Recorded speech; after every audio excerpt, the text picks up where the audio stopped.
Who are the top 10 greatest warriors in A Song of Ice and Fire? Which characters are best at fighting in their prime years with their usual weapons and armor? This ranking is based on the books in the time period of the main series and Robert's Rebellion. No dragons or warging or magic allowed, giants and White Walkers don't count. The number 10 best warrior is Victarion Greyjoy, the Iron Captain.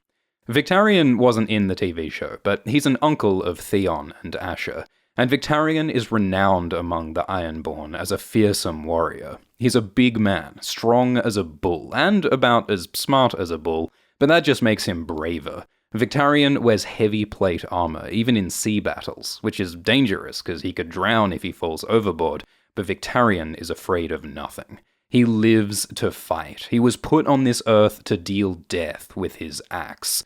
In Book 4, Victarion single-handedly slaughters a bunch of men in battle. Then he kills a knight called Talbot Serry. Serry is fast, but Victarion's fast too, catching Serry's sword in his armoured hand. Victarion's hand gets wounded and infected, so a red priest called Maquoro heals Victarion's hand with magic, and now Vic's arm is burned black and smoking, and is stronger than ever. Victarion lifts a man in the air and kills him with just this bare hand. So, with his new super strong barbecue fist, Victarion may be even more dangerous than before. But we never see Victarion fight any really skilled opponents. Talbot Serry is not a particularly renowned knight, and Victarion's bravery does border on stupidity. So while Victarion is powerful, there are better fighters. Number 9 is Loras Tyrell, the Knight of Flowers.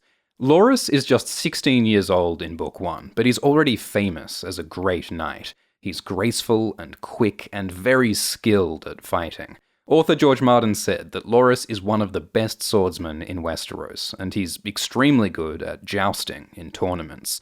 But Oberyn Martell questions whether Loras is any good in actual battle, so what fights has Loras won?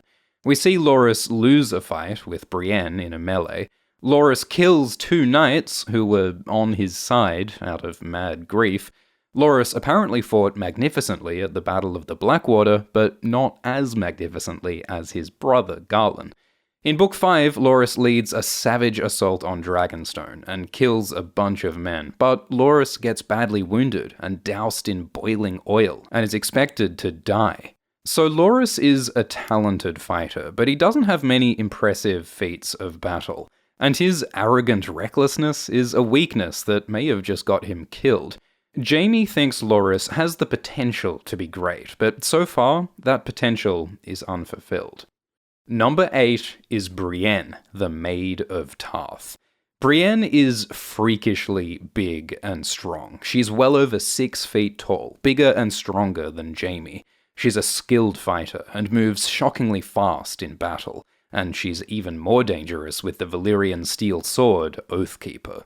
In Book 2, Brienne wins a melee at Renly's camp. She's the last standing of 116 knights, and she personally defeats Loras Tyrell, one of the best warriors alive, though Loras claims that she won with a trick by tackling him. Brienne often uses her size and strength to overwhelm opponents. Her fighting style is similar to that of her ancestor, Duncan the Tall. After Renly dies, Brienne fights off a bunch of his men with speed and skill. And in Book 3, Brienne fights Jaime Lannister, one of the best swordsmen in Westeros. It's a long, hard fight, but try as he might, Jaime can't kill her, and eventually Brienne beats the Kingslayer. Though she realizes that Jaime is weakened from months of imprisonment, and his hands are chained together, so Brienne thinks that Jaime would have won if he was at his full strength. In Book 4, Brienne fights some of the Brave Companions, or Bloody Mummers, a mercenary group of absolute frothing psychos.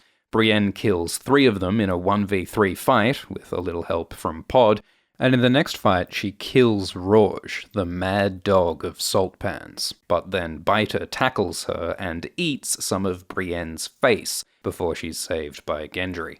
So, Brienne is often underestimated for being a woman, but with her great strength, skill, and sheer tenacity, Brienne wins a lot of fights and defeats some of the greatest knights in Westeros. Number 7 is Garlan Tyrell, the Gallant. Garlan wasn't in the TV show, but in the books, he's an older brother of Loras. Garlan isn't as famous as Loras, but he is bigger and stronger, and Loras says that Garlan is a better swordsman than him. Author George Martin said the same thing. We see that Garlan often trains by fighting 3 or 4 men at once, so that he's better prepared for real battle. Garlan fights magnificently at the Battle of the Blackwater. He kills Gaiard Morrigan in single combat, and a dozen other great knights. When Marjorie faces a trial by combat, it's Garlan she wants as her champion. So, we haven't seen much of Garlan, but he's clearly an exceptional warrior. Number 6 is Gregor Clegane, the Mountain that Rides. Gregor is monstrously huge, almost 8 feet tall and weighing 400 pounds or 200 kilos, all of it muscle.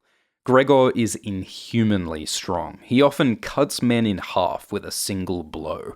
Gregor wields a 2-handed greatsword in one hand, so he's got a monstrously long reach. He's surprisingly quick and doesn't seem to feel pain. No other knight in the realm inspires such terror as the Mountain. The Hound says that no one could ever withstand Gregor. But what are his accomplishments in combat? In Book 1, the Mountain attacks Loras and the Hound and tries to kill them, but he fails. The Hound stops the Mountain and deflects his massive blows. The Mountain fights in some battles in the war. He kills Beric Dondarrion twice. He kills Raymond Darry and his horse in a single blow. Then in Tyrion's trial by combat, Gregor fights Oberyn Martell, and Oberyn uses his speed and skill and poison to mortally wound Gregor, impaling him with a spear, though Gregor still kills Oberyn in the end. Then the mad scientist Qyburn transforms the Mountain into a mysterious undead warrior called Robert Strong. This silent knight may be even more dangerous than the Mountain was, but we haven't seen him in action yet in the books. So the Mountain is extremely powerful, but we've never seen him beat a really top-tier opponent. Skilled warriors like Oberyn and the Hound can stop him. So, number 5 is the Hound, Sandor Clegane. The Hound is a big man, tall, muscled like a bull, and he's quick, fighting with a terrible savagery. Sandor is a twisted, bitter man whose greatest joy in life is killing. He's been killing men since he was 12 years old. Knights, lords, women and children. Everyone knows the Hound is deadly with a sword, and his snarling dog helm is widely feared. Even Jaime says that the Hound is a dangerous, powerful warrior. Author George Martin said the Hound is one of the greatest swordsmen in Westeros, and we've seen this in action. In Book 1, the Hound stops the Mountain. Despite all the Mountain's strength and rage, he can't kill his brother. The Hound flees the Battle of the Blackwater because he's afraid of fire. But in Book 3, he overcomes his fear to kill Beric Dondarrion. Killing Beric is basically a Clegane family tradition at this point. The Hound kills some men at the Twins in a 3v1 fight, then with the help of Arya, he kills some of Gregor's men, even though he's blind drunk. The Hound's wounds get infected, and he's left for dead, but in Book 4, the Hound seems to have survived and found a peaceful life as a monk. Maybe he'll return to fight his zombie brother in the next book. So the Hound has a proven record as a powerful, skilled warrior. But the 4th best warrior in Westeros is a young Robert Baratheon. In Book 1, Robert is fat, drunk, and past his prime. But 20 years ago, when he took the throne, Robert was the fiercest warrior in the realm. He was 6.5 feet tall, towering over his enemies in his armor and antlered helmet. He had a giant's strength, wielding a huge iron warhammer that Ned Stark could barely lift. In his rebellion against the Targaryens, Robert won many battles, fighting fearlessly on the front lines. At Gulltown, he was the first up the walls and killed Lord Grafton by his own hand. At Summerhall, Robert won 3 battles in one day and killed Lord Fell in single combat. He lost a battle at Ashford, but then he won the Battle of the Bells and killed 6 men, including the famous knight Miles Mooton. Finally, Robert won the Battle of the Trident, personally killing Prince Rhaegar Targaryen, who was renowned as a skilled warrior. And so Robert won the war and became King of Westeros, making him one of the most successful warriors ever. He won all these battles, personally killing many knights and lords, and no one ever managed to kill him. Except eventually for a pig, and his wife, and his crippling alcoholism. But in his prime, Robert was one of the greatest warriors in Westeros. Number 3 is Jaime Lannister, the Kingslayer, before he lost his hand. Barristan Selmy thinks of Jaime as one of the best natural swordsmen he's seen. Jaime says that in his prime, he was bigger, stronger, and quicker than Loras. He's confident that with his skill and speed, he could beat the Mountain and the Hound. Author George Martin often names Jaime as one of, if not the, best fighters in Westeros. He said Jaime would beat Aragorn in a fight. He said Jaime would beat Hermione in a fight. He said Jaime could beat a cult of Cthulhu. Jaime won a tournament melee when he was just 13 years old. At 15, he fought the Kingswood Brotherhood and held his own against the notorious Smiling Knight. Jaime was knighted by Arthur Dayne and became the youngest Kingsguard ever. In the main series, he kicks ass in several battles, covering himself in glory. He cuts through Edmure's army like an axe through ripe cheese. At the Whispering Wood, he fights through the Northern army and almost kills Robb Stark. He only stops because his sword gets stuck in a Northman's skull. Even after being imprisoned and weakened for months, he still almost beats Brienne. Brienne thinks that at his full strength, no knight in the Seven Kingdoms could have stood against Jaime. Once Jaime loses his hand, he's no longer a great fighter, but his battles, his reputation, and the words of the author show that Jaime is one of the best warriors in Westeros. Number 2 is a young Barristan Selmy. Barristan the Bold is widely recognised as the greatest knight alive. He is a living legend. When he was young, Barristan was the finest sword in the Seven Kingdoms, and he has a long list of accomplishments in combat. Barristan rode in his first tournament at 10 years old. At 16, he performed great feats of prowess in a tournament and defeated Duncan the Tall, Lord Commander of the Kingsguard. At 23, he joined the Kingsguard himself and won many more victories in tournaments and melees. He defeated all challengers at the Silver Bridge.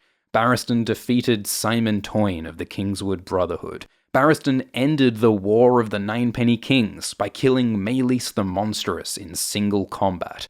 And Barristan ended the Defiance of Duskendale. King Aerys Targaryen got kidnapped and held hostage by House Darklan. So in an act of crazy courage, Barristan single-handedly rescued the king. He climbed the walls of Duskendale with his bare hands, killed a bunch of guards and knights, and escaped with Aerys, despite taking an arrow to the chest. In the Battle of the Trident, Barristan fought for the Targaryens, but he was so badass that when Robert took over, he decided to keep Barristan on the Kingsguard. In the time of the main series, Barristan is in his 60s, and he's still an exceptional fighter, still winning tournaments, still better than the other Kingsguard. After he joins Daenerys, he kills the Titan's bastard with a stick. He kills a deadly Dothraki warrior, and he leads a cavalry charge in the Siege of Meereen. Barristan has been winning fights for 6 decades and is universally recognized as the greatest knight alive.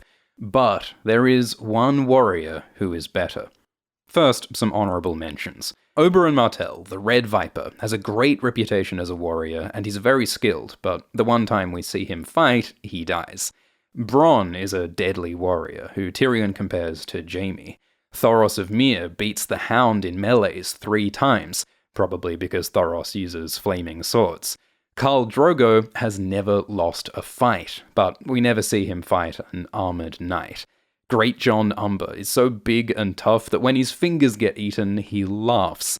Mance Rayder became king of the wildlings by killing a bunch of his rivals. Andrik the Unsmiling is said to be the greatest fighter in the Iron Islands, but we don't know anything about him.